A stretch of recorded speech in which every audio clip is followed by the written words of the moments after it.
Thank you very much for staying with us. Let's get this started. And the National Super Alliance has yet again lost a crucial case that had the potential of altering the date for the August polls. A three-judge bench has dismissed the coalition's petition attempting to force the IEBC to come up with an electronic backup tallying system to help secure the forthcoming general election. In its case, NASA had argued that if the backup was not electronic, then the commission ought to postpone the polls until such a time that a complementary system is in place. Well, KTN's News, Timothy Otieno starts our bulletin with that story.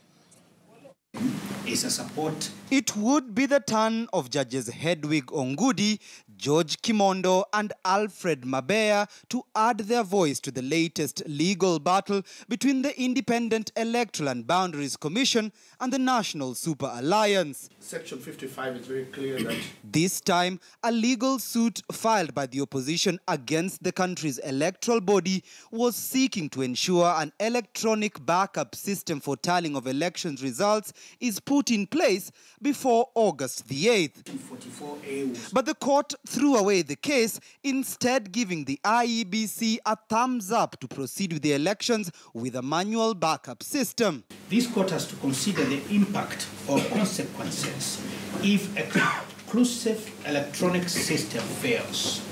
It will throw the entire election into jeopardy and imperil our democracy. We therefore find that it would not be feasible to declare that the elections to be held on the 8th of August 2017 be exclusively electronic. The directive comes months after yet another showdown over the manual backup system took place, this time inside the floor of the National Assembly, where the Jubilee Brigade muscled its way to victory to ensure the manual backup system was a legal requirement ahead of the polls. If we emphasize the electronic, we will be ignoring the reality of what happens on the day we vote. Even persons with disability who don't have fingers and maybe cannot see, we have not provided a formula in the regulations. The tussle over whether or not to use an electronic or manual backup system revolving around Section 44A of the Elections Amendment Act of 2011, requiring the country's electoral body to have in place a secure, accurate, verifiable, accountable and transparent complementary mechanism for backup